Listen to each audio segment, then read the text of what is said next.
Hi guys, welcome to our, let's say, special edition of Pixel Talk with Lukem Dalem here. Hi.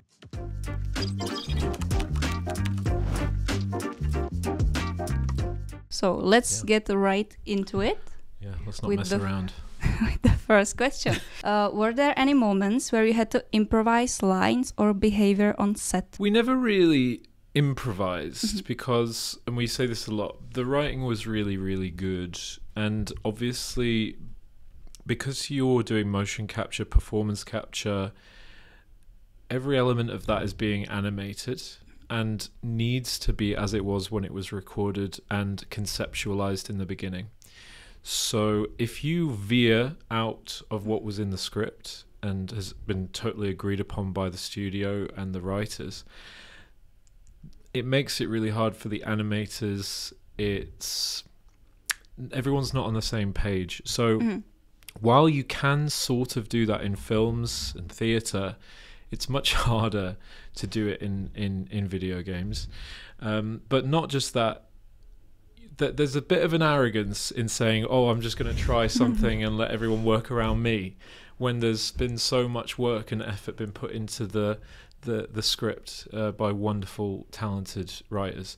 So no, we didn't. And if there was any last minute changes, the actors, we would sort of maybe we'd read a line and we'd feel like it didn't really fit how our character would say it, because we've been playing him for a while now. So we could say, can I just say it maybe like this instead? And then, you know, the translator, John Comer or Dan or whoever, would say, yeah, no, if that feels better for you and it's more believable, then we'll do it like that. But no, there was very little improv. Okay, so it is all like choreographed. You can't. It's very choreographed. It's sort of what they call blocked on the day. So the actors come in, you know, and you work out with the director how it's going to feel. But that's all been worked out before in their heads, but the actors don't know. So they places where they need to places. We try it out. We do it a few times, and then you record. But it's all the amount of planning that's gone into it is immense. So you don't want to mess with that too much. Did you ever missed the feeling of now I feel like this would be funnier, so I can do it? If you're doing your job right as an actor, you're hopefully keeping that performance alive each time you do it. It might be slightly different. It might have a slightly different feel. You're giving with each take slight bit of a different interpretation. Maybe one try will be a little bit more bland or funny or emotional than another, and then you're giving the team the options that they need. Usually it gets better with every take. If you keep doing it, it can go stale. So there's a sweet spot in the middle somewhere. But no, my interpretation and the part I'm playing is enough for me. I don't feel the need to embellish or steamroll the script by throwing in lines or anything like that. Okay, that is interesting. I'll tell you where there is improv. There are moments where they haven't written anything for the script and they have literally said the actors can say what they like, and that's one example is where Hans in For Whom the Bell Tolls is walking to the gallows, sorry for spoilers, and people are, I think, throwing things and they're screaming at him because they think he's a poacher and he deserves to die. So they're all screaming slurs and calling him all sorts of names. That sort of thing is perfectly fine for you to improvise. That was the moments you were enjoying, that you can just say whatever. Yeah, and actually, funnily enough, Tom McKay, who plays Henry, was up there shouting slurs at me, so thanks, mate. He had the perfect opportunity to do that because I guess he doesn't do it in real life. Well, he would if he could. You trained in classical theater, so was there like something you had to unlearn or adapt for motion capture and voice acting? The training that I did actually prepared me quite well for motion capture, I would say.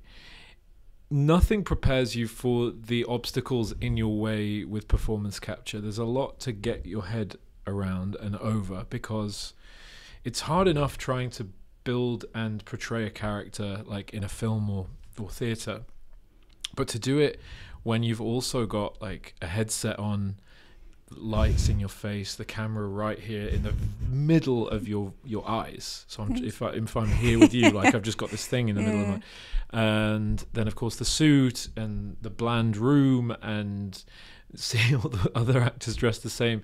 You're holding tankards that aren't tankards. You're in a bath, but it's not a bath. It's a scaffolding. It's all really hard to imagine where you really are. It really is. And at first, that was a big obstacle.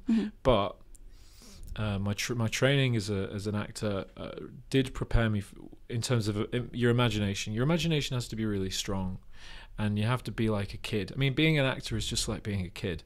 There's not really any difference. You're just playing make-believe, and you're playing, and the stronger your will to believe in where you are is where you are, the better you'll be. And that goes for everything. You know, the space that you're in, your breath will change. For everyone, you know, if you're standing on the top of a mountain, your breath will actually be different from in a small room like this. So all those things affect how you behave, how you come across, how you speak. And so your imagination is number one. And so my training really helped with that, for sure. Okay, and do you think people need to go to some acting school, or can they just start being a voice actor just like that? No, you don't have to. If you've got some way of getting experience, I'd say it's better to almost, if you've got the opportunity to work or to practice somewhere, then you should. And you might not need to go to drama school. There is a lot about drama school I'm not sure is right for everybody. It can be very it's like they're like cults. Oh, okay. Yeah, they're a bit culty. Okay. I enjoyed my time. I did, but it was a cult. And yeah, it's not for everyone. But I did get a lot out of it. I did. And I would say if you can train, you should, unless you've got a way of getting into the industry fast. You know, some people have parents in the industry, a family member who can help them. So, you know, if you've got people in the industry that can help you get work pretty quick when you're young, then do that and just learn on the job. Learning on the job is a great way to do it. But if you don't, train. Definitely train. And it will help you, because it's not always easy, especially with voiceover work that's quite strenuous.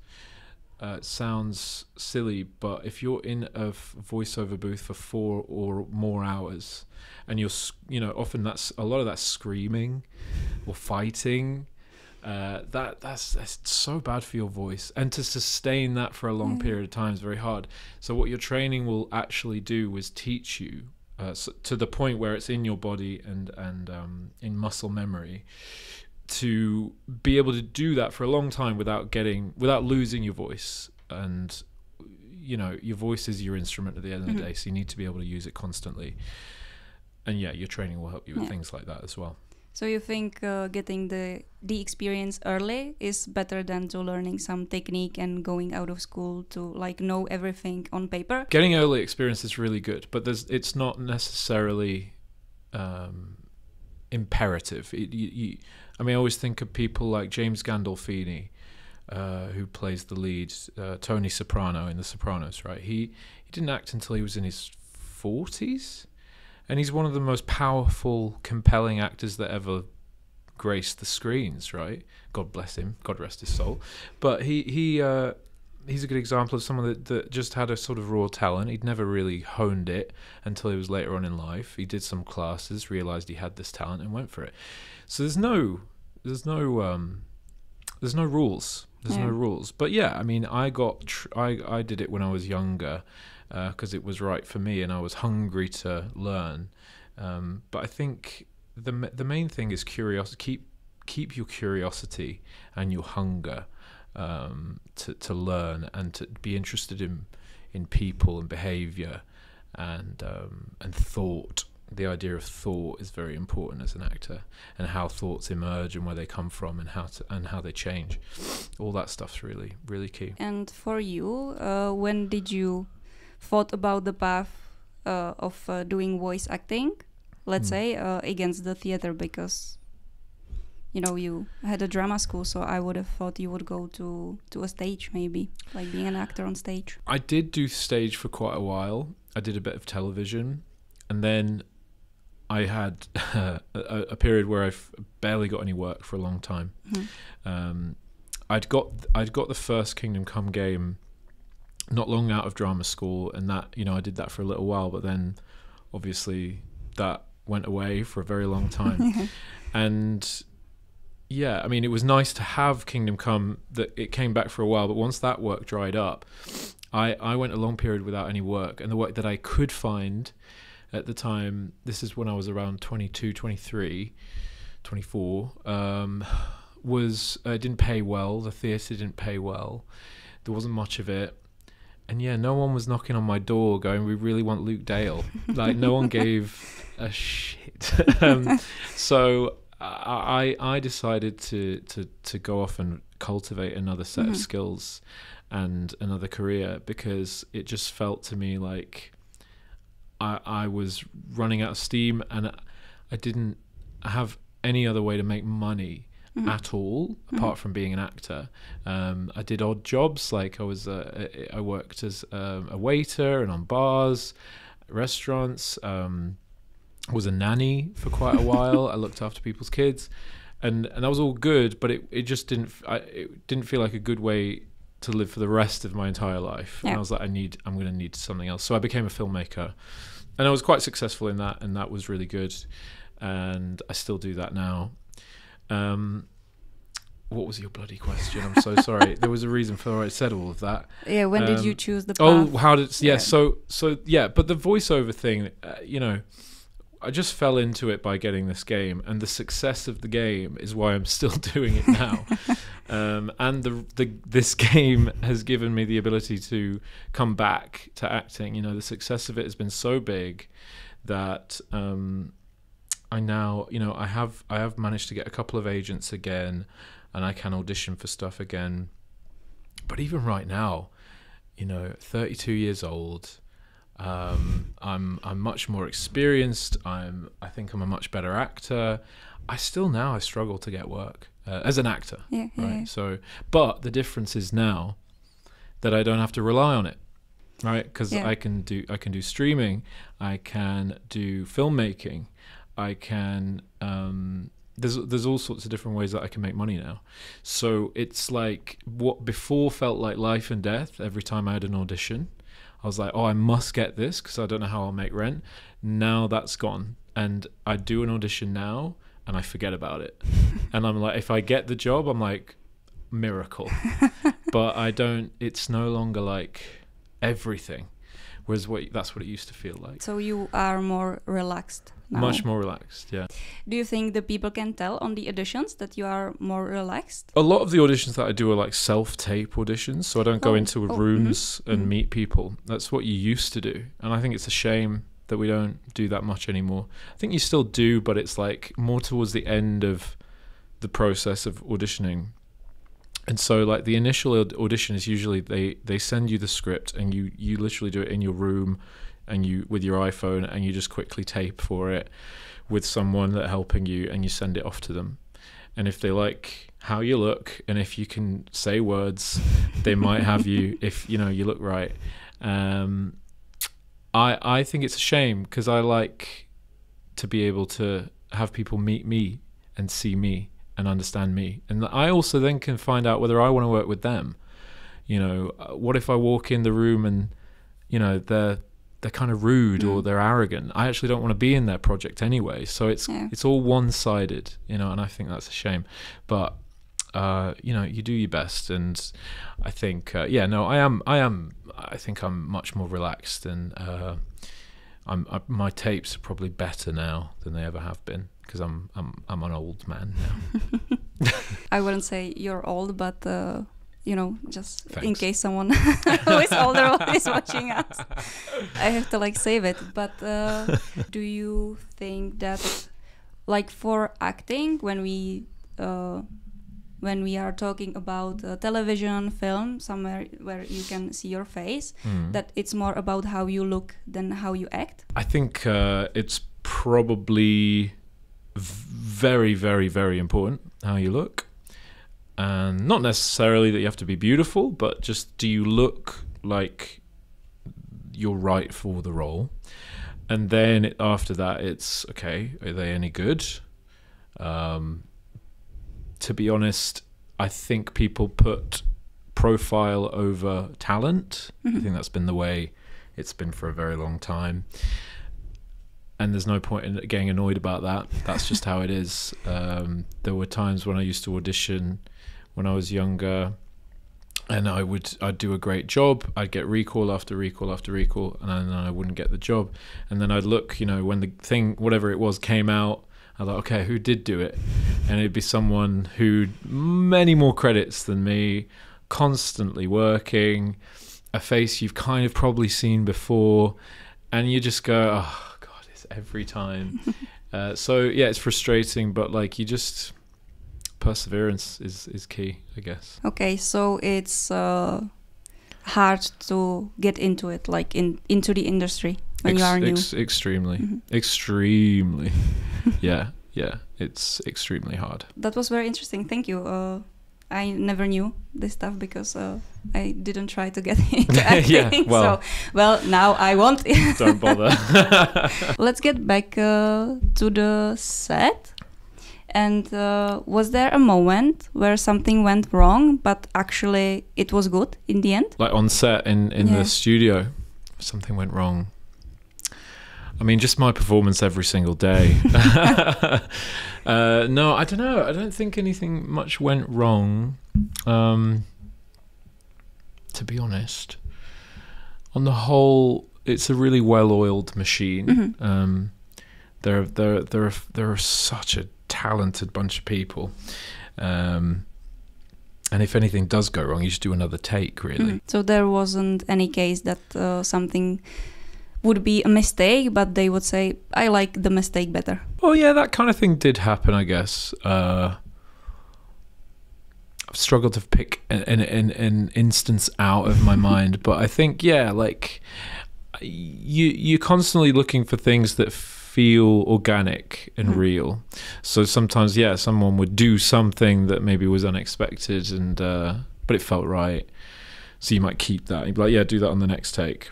And but that's just part and parcel of being in any project. That happens in stage. I mean, that's just about rehearsal. Rehearsal is finding together something that feels right for all of you. But I can't think of like one example for you, unfortunately. Yeah, it's okay. I was just curious if it ever happens. My old brain.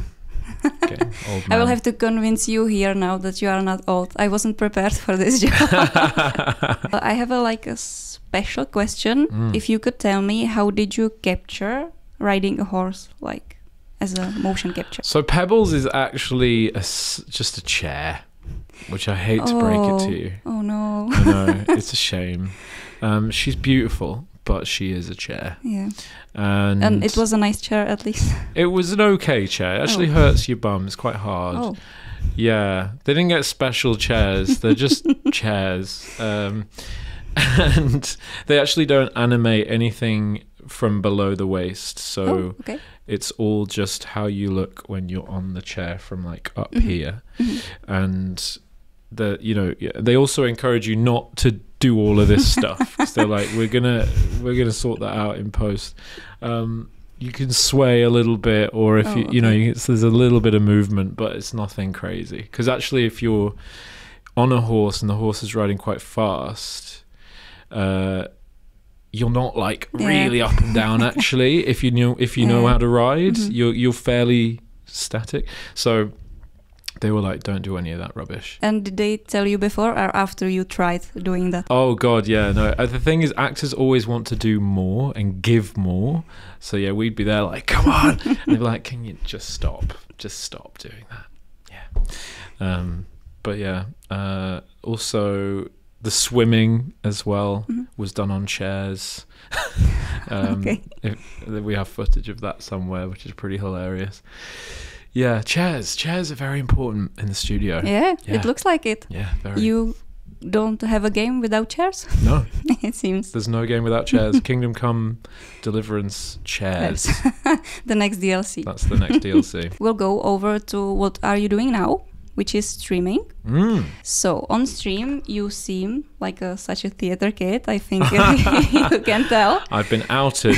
Damn. How does performing live online compare to acting on stage or set? They're totally different things. I was hoping for it. Yeah. I don't think that streaming is for everybody. I really, really don't. I don't think it's for every actor. I think just because you're an actor does not mean you're going to be a good streamer. That is a guarantee. I didn't know that I would be a good streamer. I had no idea. I didn't know it was for me. It was a complete accident. I started trying it out. And, you know, this is a couple of years ago now, and I'd do a few hours, and I'd play Red Dead 2, and I had about 4 viewers, and I was just feeling it out, and I was finding my feet and figuring out, how do I make this entertaining? Because this is actually kind of hard to make something as simple as playing a game, and it's just me. I'm not talking to anyone else, because I don't like necessarily. I do actually like streaming with other people, to be fair, but I'm not always going to be able to. So like, how am I going to keep people's attention for all this time? So I kept trying and I kept trying, and then something kind of miraculous happened where I think it was the character weirdly enabled me to be more entertaining. Yeah. So I kind of lent in to him, and he brought out this side of me that was more fun. And this is the same, you know, it was what I very much appreciate about that character, is that he's fun to play. And so I was like, maybe I could just be a bit more like him on stream and stream this game. And it worked. It worked really well, to the point where now it's a career. Like it's now my first career, kind of. I don't get much acting work, so I guess you could say it's my main career now. Hopefully I get to do other games and then stream those games. I mean, that'd be a wonderful cycle, wouldn't it? If I just kept doing that. But someone's going to put me in a game first. But it's been quite a ride, actually. So would you say that you adopted like a persona on stream, or is it completely just still you, but with some characteristics from Hans? I think especially when the second game came out, I was very much playing the persona of the character. I was pretty much being him with a glass of champagne in my hand, right? Over the months, it's only been 5 months now, I think, something like that. Over the months, I've toned it down, and I've been much more me. And I did that on purpose. You know, I even had my handle on social media used to even be his name, and then I switched it to Luke Dale Live, and I wanted people to watch for me, because one, you know, I don't want to ride on the coattails of one character forever. That's excessively dull. But two, also for business reasons, if I am pretending to be that character, but then I get a partnership deal or a sponsorship from someone, and I'm still playing him, like Warhorse might be like, you can't do that. So there was an element of that. But also, you know, I think it's better to just be myself. But I can always get Hans out if I ever need him again. So you have him tucked away, and you can. Yeah, but there's also an element of that he lives within me, and there are things about me that are very like him, and so there's a blur there. There's an overlap somewhere that I don't know where that begins and ends. Maybe you are just Hans now, but you don't even know it. Yeah, quite possibly. Yeah. Have your fans ever changed how you view Hans after you've seen their opinions on him? Oh, that's such a good question. Yes, they have actually. They have all the time, because they see him in ways that I didn't, and they're very affected by the romance particularly. They're very affected by him as a person. What's wonderful to see is people's reactions to a character you've built and spent years working on. I saw this one TikTok recently that made me absolutely just bawl with laughter, where a guy was streaming the game, and he was like, "This is my reaction every time I see Hans." And Hans came on screen. I think he was at the Devil's Den, like on the balcony, and he looked up and he saw me and he went, "My boy!" And I was like, I can relate to that, because that's how I feel when I see Hans. And so, like, yeah, the people's reactions and people's feelings towards that character are varied, very varied. But it's taught me a lot about how, you know, how impactful he has been. And yeah, it's really special, actually. And was it weird, or is it weird, when you say people really are affected by the romance because they also love the character in the game, and there are like some fan art of the character? Do you think like it's weird because it's about the character but it's your face, so it's like I don't know, love letters to you, you know? Well, yeah, it's weird, but I also am very aware that I'm not him, right? So I know we're joking about that, but I'm not him. So it's weird that it's my face, for sure. But I definitely try to divorce the idea that anyone's doing that stuff about me, because they're not. They're not. They've fallen in love with a character that I played, and that's great. It's not me. So I'm happy for them to do whatever they want with him, and I should have no say in any of that, and should have no opinion on any of that. So I'm just glad that it's resonated with people so much that they even want to make fan art about him, because some of it's amazing. And I think when anyone makes art about something like that, it just shows you how impactful it's been, you know. And it never happened to you that someone would come up to you and treated you like you are the character, like you are Hans? Oh, they do. Yeah. No, they expect me to be. And I play up to it because it's funny. So yeah. you enjoy it. Yeah, I'm very grateful that anybody would come up to me and see me as the character. You know, I'm grateful to have been a part of this, and I think you should never take yourself seriously. You should take your work very seriously, because that is a collaboration and a project and something that, you know, a lot of people might see and be affected by and impacted by. But taking yourself seriously is a very different thing. So I would never be like, "Oh God, leave me alone, I'm a serious actor." Like, can I swear? Yeah. Fuck off. Like, no. You should be grateful, and you should be. Yeah. So I play up to it, and if that's what people want to see from me, I'll happily oblige. That's fine. Okay. I mean, I would say that that is one key point to being a good streamer. Like, you can't take yourself seriously. Yeah, and that comes back to why I think not all actors would make a good streamer. Is because acting and entertaining are two totally separate things for me. I don't think they're the same. You know, acting is sort of you can sort of disappear into a role, and you can focus on something and just be this character. But there's no, even though you're giving yourself to it, there's no element of connecting with anyone as your individual personality, right? But with being an entertainer, you are coming at it fully as yourself, and it's really hard to keep people entertained when you're doing that.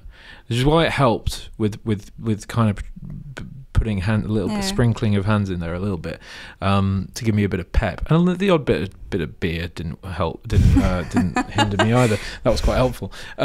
But yeah, they're totally separate things, and there's a whole bunch of other things about streaming that we could get into that are very tricky and difficult, that isn't for everyone, like in terms of the lifestyle of it and what it entails. But that's a whole other stream, and a whole other podcast. Yeah. Do you have like a fan theory about Hans that isn't canon, but you think it should be? I always remember the scene where, and this is why I love streaming, because my community go tell me to do stuff that I would never have found. I would never have thought to look in a certain place. But they'll be like, Luke, is it the Devil's Den? And they're like, go look at the book underneath Hans's bed.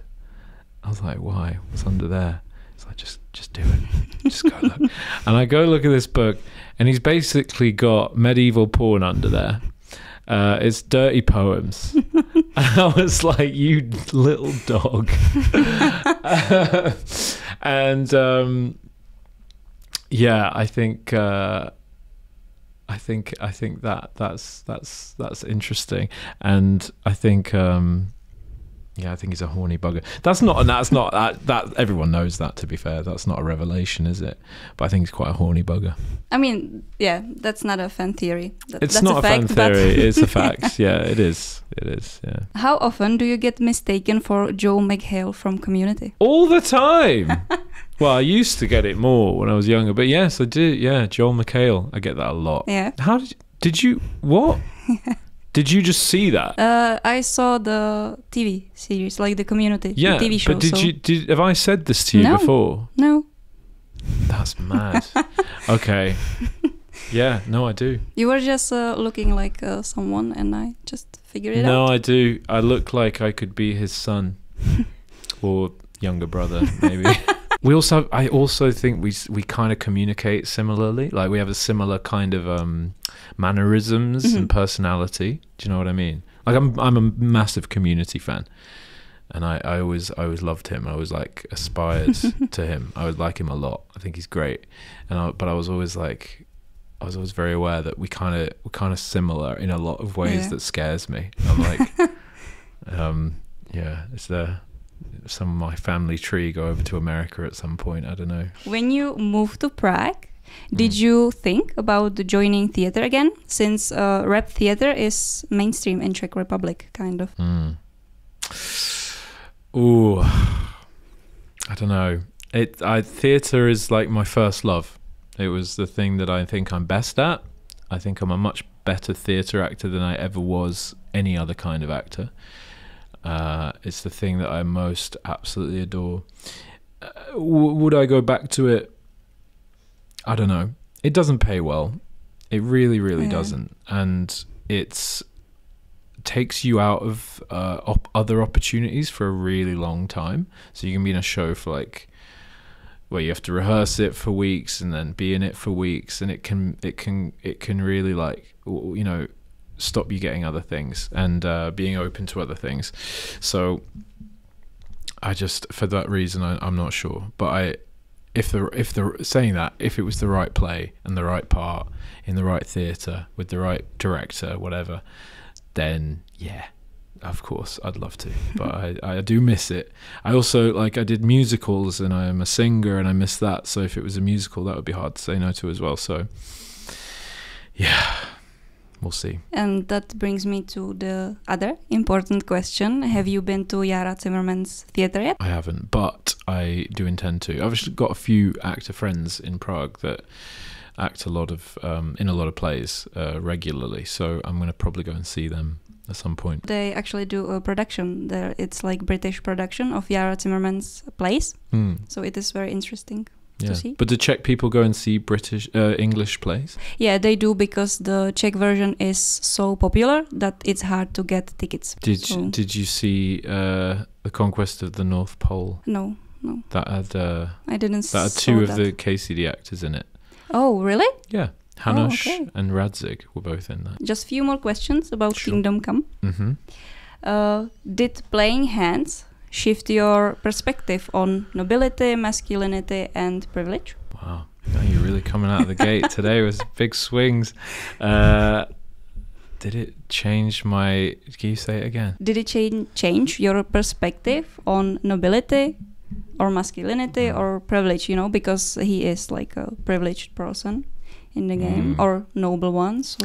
Do you know, people won't believe me because of the way I talk now. And the fact that I've played Hans for 10 years. But like, I'm very, very far away from that world. I was working class lad from Sheffield, and I had a very, very broad Yorkshire accent, and I moved to London, and I was taught like Sean Bean, basically, and people would take mick out of my accent, and that 'cause they didn't understand it or nothing like. But but then I've played this noble, and has been a huge part of my life for a very long time, and speaks very posh like this, and so that's been quite interesting. So yeah, has it changed my outlook?